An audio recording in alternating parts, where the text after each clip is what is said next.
Our hearts beat to the city streets. We began to feel the fire.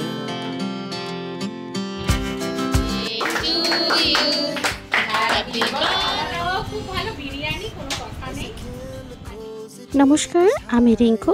আজকে তোমাদের সাথে আর daily blog share করব না, কিছু অন্যরকম। চলো দেখতে থাকো। আজকে সোমবার রাতের থেকে ব্লগটা শুরু করেছি। গেছিলাম একটা শপিং মলে, কিছু শপিং করব। কেন? ছেলের জন্য কিছু ড্রেস কিনবো। ওর না আগামীকাল জন্মদিন, সেই উপলক্ষেই ওর জন্য কিছু ড্রেস কিনতে যাচ্ছি। আমি আর আমার হাজব্যান্ড অফিস থেকে এসে তারপরে গেছি। আর এদিকে ও নীলাংশু পড়তে গেছে। ওকে আর জানাইনি কি ওর জন্য কেনাকাটি হচ্ছে। এই মোটামুটি কিছু একটা পছন্দ হয়েছে। চলো এবার হাজব্যান্ডের যদি সেটা পছন্দ হয় এই নিয়ে চলে যাব। কেমন কেমন অনেক ঘাটাঘাটির পরে অবশেষে দুসের ড্রেস পছন্দ হলো। সেই দুটো নিয়ে বাড়ি চলে গেলাম। আর সেই দিন আর ব্লগ করার ইচ্ছে হয়নি। আবারও পরের দিনের ব্লগটা সেটা শেয়ার করব। চলো তাহলে বাড়ি যাই। এবার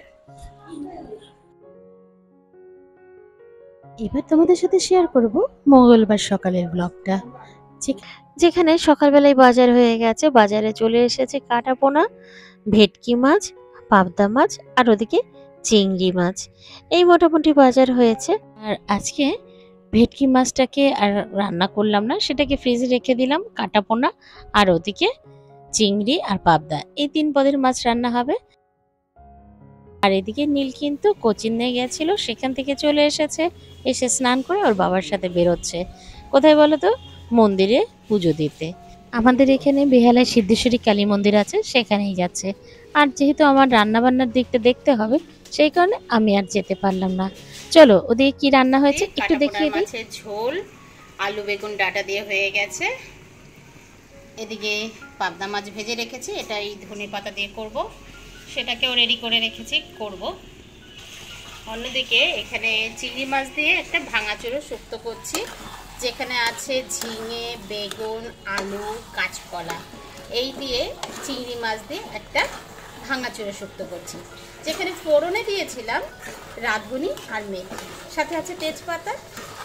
যেই কিনা সবজিগুলো এরকম ঘেটে গেছে, তারপরে চিংড়ি মাছটা দিলাম। চিংড়ি মাছটা আগে ভেজে রেখেছিলাম। আর লাস্টে আদা বাটা দিয়ে নামিয়ে নেব আমার ভাঙাচুরো শুক্তো। এই হচ্ছে আমাদের বাঙালদের ভাঙাচুরো শুক্তো। অনেক জেলায় খায়, অনেক জেলায় খায় না। আমি ঢাকা জেলার মেয়ে, তো আমাদের বাড়িতে এইভাবে করেই খাওয়া হয়।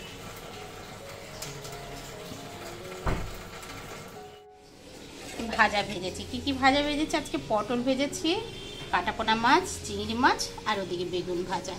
এই মোটামুটি ভাজা হয়েছে। সাথে কুমড়ো ভাজাটা আসবে, এখানে অ্যাড হবে। 5 পদের ভাজা দেবো আজকে, তাই কুমড়ো ভাজাটা পরে অ্যাড হবে। বন্ধুরা, চলে আসলাম একটা নতুন ব্লগ নিয়ে। আমি রিঙ্কু। আমার এই রিঙ্কু তুলি ব্লগার চ্যানেলে সবাইকে ওয়েলকাম। এখন বাজে সকাল, ঘড়িতে এই 11 ব্লগ শুরু করেছি। হ্যাঁ, দেখতেই পাচ্ছ রান্নাবান্না বেশ অনেকটাই হয়ে গেছে, সবটাই তোমাদের দেখালাম। আর বাকি রয়েছে চাটনি, পায়েস আর ওদিকে পাবদা মাছটা করা বাকি রয়েছে। আর আজ দুপুরের ভাত হবে, সেটা হবে। যদি একবার সকালে ভাত হয়েছে, আরেকবার হবে। দেওয়ার যেহেতু সকালে খেয়ে বেরিয়ে গেছে, তার জন্য ভাতটা করে নিয়েছিলাম। এরপরে নেক্সট টাইম আরেকবার ভাত বসবে। চলো বাকিটুকু ঝটপট করে নিই। গত বছরের প্রথমের দিকে একটা ব্লগ শেয়ার করেছিলাম, যেখানে থিমটা ছিল হঠাৎই ওর বন্ধু বান্ধবদেরকে নেমন্তন্ন করা হলো এবং সেই রান্না থেকে কিভাবে ওদেরকে ঠিকঠাক করে আয়োজন করে খাওয়ালাম। এইবার আর সেটা করব না। এইবার কিন্তু আগে থেকে প্ল্যানিং করে নেমন্তন্ন করেছি এবং প্ল্যানিং করে সমস্ত আয়োজনটা করেছি। ভগবানের কৃপায় সবকিছুই ঠিকঠাক ছিল। আর এই পাবদা মাছটা যে করব, সেটার রেসিপিটা একটু তোমাদের সাথে শেয়ার করি। ধনেপাতা, কাঁচা লঙ্কা, টমেটো এবং আদা আর ওদিকে জিরের গুঁড়ো, ধনের গুঁড়ো, এই মোটামুটি সমস্ত কিছু মিক্সিতে একটু পেস্ট করে নিয়েছি। আর কড়াতে তারপর তেজপাতা, শুকনো লঙ্কা এবং জিরে ফোড়ন দিয়ে সেই পেস্টটা দিয়ে দিয়েছি। এরপর কষাতে কষাতে পরিমাণ মতো নুন, মিষ্টি এবং ঝোলের পরিমাণ দিয়ে তারপর ঝোলটা যে ফুটে উঠবে, পাবদা মাছ দিয়ে দিলেই আমার রেডি হয়ে গেছে। পাবদা মাছের ঝাল।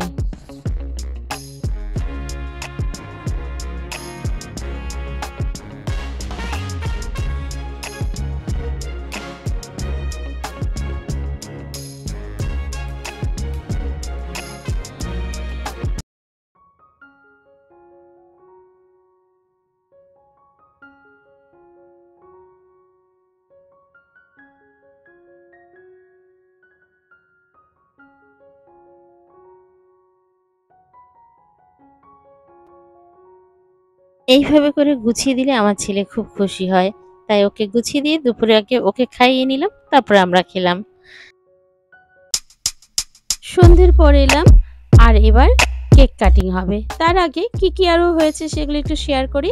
এই দেখো, আমার পুরো ঘরটা সাজানো হয়ে গেছে, কিছু বার্থডে বেলুন এইসব দিয়ে সাজালাম, কিন্তু বেশিরভাগ বার্থডে বেলুনই ফেটে গেল, কি আর করা যাবে, এই নিয়ে শান্ত থাকতে হবে। আর তারপর ছেলেকে রেডি করিয়ে দিয়েছি, আর তারপর আমিও রেডি হয়ে গেছি। ও গেছে, ওর কিছু বন্ধু বান্ধব এসছে তাদেরকে পিক আপ করতে। চলো, ইতিমধ্যে মনে হয় ওরা এসে গেছে, ওর সমস্ত বন্ধু চলে এসেছে। চলো এবার কেক কাটিং করব, আর দেরি নয়, প্রায় এখন 8:30 বাজে।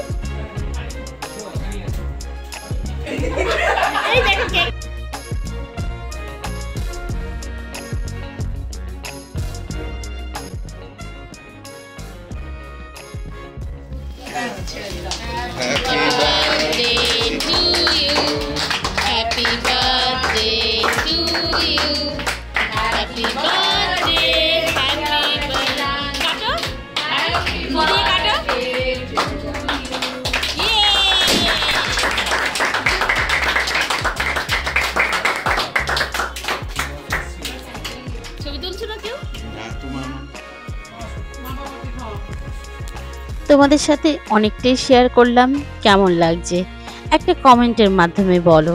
যদি ভালো লেগে থাকে তাহলে অবশ্যই একটা লাইকও দিয়ে যেও। আর তুমি যদি আমার চ্যানেলে নতুন বন্ধু হয়ে থাকো, চাইলে আমার চ্যানেলটাকে সাবস্ক্রাইবও করতে পারো। আর তুমি যদি অলরেডি এটা করে থাকো, অসংখ্য ধন্যবাদ। আর অনেক দিদিরাই আছে বেশ ভালো ভালো কমেন্ট করো। সত্যি দিদিরা, তোমরা যদি কমেন্ট করো না, তোমাদের এই কমেন্ট দেখে আমি যেন আরও বেশি ইন্সপিরেশন পাই। চলো এবার দেখাই আমার বাড়ির সমস্ত যা গুরুজনরা ওকে আশীর্বাদ করছে। যেমন আমার শাশুড়ি মা প্রথমে আশীর্বাদ করছে, এই যে বিভিন্নভাবে ধূয়ান ধূপ এবং প্রদীপের শিখার মাধ্যমে আমার শাশুড়ি মা ওকে আশীর্বাদ করছে। দেখতে দেখতে বেশ অনেকটা বছর কেটে গেল, ওকে নিয়ে আমার এই সময়টা কাটছে। কবে যে এত বড় হয়ে গেল বুঝতেই পারলাম না। ভগবানের কাছে একটাই প্রার্থনা, ভগবান যেন ওর মঙ্গল করে, ও যেন জীবনে অনেক বড় হতে পারে এবং একটা ভালো মানুষ তৈরি হতে পারে। সব থেকে ভালো মানুষ হওয়াটা সব থেকে বেশি জরুরি। এরপর বুঝতেই পারলে আমি ওকে আশীর্বাদ করছি। সবার কথার মাধ্যমে গল্প চলছে, নানান রকম পরিস্থিতির মধ্যে দিয়ে আমি ওকে আশীর্বাদ করলাম। একটাই প্রার্থনা, ও যেন সামনের বছর মাধ্যমিকটা আরো বেশি ভালো করে দেয়, এটাই ওকে খুব করে বোঝাচ্ছি। এটা নিয়ে বড্ড চিন্তা। তারপর আমার হাজবেন্ড চলে আসলো, ও ওকে আশীর্বাদ করছে। আমরা বাবা মারা আমাদের সন্তানদের কাছে একটাই জিনিস চাই, যাতে ওরা ওদের জীবনের স্বপ্নটা পূরণ করতে পারে। এরপর আমার দেওর চলে আসলো, ওকে আশীর্বাদ করছে। তারপরে হচ্ছে আমার তালতলার যে দেওর, মনোরঞ্জনের ছেলে, সেই ঋষি ওকে আশীর্বাদ করলো। এবং আমার ননদ, যে আমার মেঝো ননদ, কাছেই থাকে, সে আমার বাড়ির খুব কাছাকাছি। আর দু ননদ অনেকটা দূরে থাকে বলে তারা খুব একটা আসতে পারে না। যাই হোক, এইভাবে করেই আজকের সন্ধ্যাটা কাটছে, বেশ ভালো লাগছে। আর ও বেশ খুশি, ওর বন্ধু বান্ধব, ওর আত্মীয় স্বজন সবাই এসেছে। আসেনি শুধু যেন আমার বাড়ির মা, আমার বোনেরা, এত দূর বলে ওরা ঠিক আসতে চাইল না। আর গরমটার জন্য কি করব, খুবই মিস করছি। যাই হোক, আশা করব সামনের বছর ওরা আসবে। আর এরপরে আমার নন্দাই ওকে আশীর্বাদ করলো। আর দেখো না কি গিফট পেয়েছে, এখনই ওর দেখতে হবে। সেই ছোটবেলার এইটা আর গেল না। এরপর ওর কিছু বন্ধু বান্ধব আছে যারা ওকে একটু পায়েস খাওয়াতে চাইলো, তো তারাই ওকে একটু আশীর্বাদ করছে।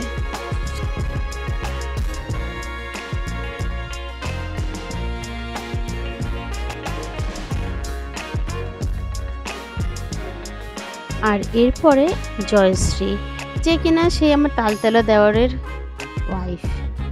অন্যদিক দিয়ে আমার পিসি শাশুড়ির ঘরের ছেলে মনোরঞ্জন এবং জয়শ্রী হচ্ছে আমার যা। এই সম্পর্কে আমাদের। আর তারপরে সবাই মিলে আশীর্বাদের পর্বটা এখানেই শেষ হলো। আর এরপর আরও কিছু ছবি, সেলফি, আর এরপরে ওদেরকে কেক আর চকলেট দেওয়া হয়েছে। এবার রাতে ডিনারের পালা।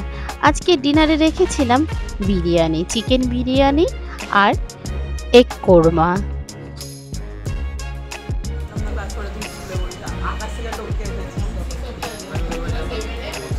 কেউ জানতো না, তোকে কেউ চিনতো না।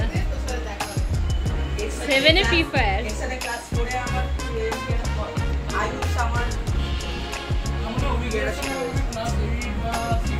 না না, বিজ্ঞানের সাথে তো ইয়ের সাথে টুকু স্যারের সাথে ওখান থেকে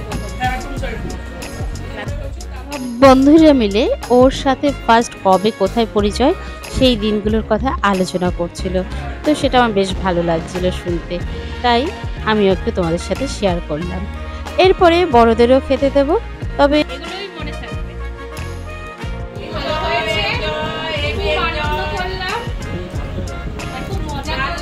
খাওয়া দাওয়া খুব ভালো, বিরিয়ানি কোনো কথা নেই, আর ডিমের কোরমা সেটা আমার মামিই বানিয়েছে। Thank you, thank you. সেটা জানি না, কিন্তু আসল হাতটা কেনার। এখানে যে কথাগুলো হচ্ছে সেগুলো একটু তোমাদের সাথে শেয়ার করি। বিরিয়ানিটা আমি বাইরে থেকে হোটেল থেকে আনিয়েছিলাম, আর এগের যে কোরমাটা সেটা ঘরে করেছিলাম। তো এই নিয়ে বেশ কথা হলো। তারপর এখন প্রায় 11টা বাজতে যায়, তো ওরা এখন যাবে সেই ধর্মতলায়, তাই ওদেরকে সি অফ করলাম। আর আজকের মতন ব্লগটা এখানেই শেষ করব। Tata tata tata tata. ভালো থেকো, সুস্থ থেকো। আজকের মতন এখানেই শেষ করছি। Tata, good night, have a sweet dream.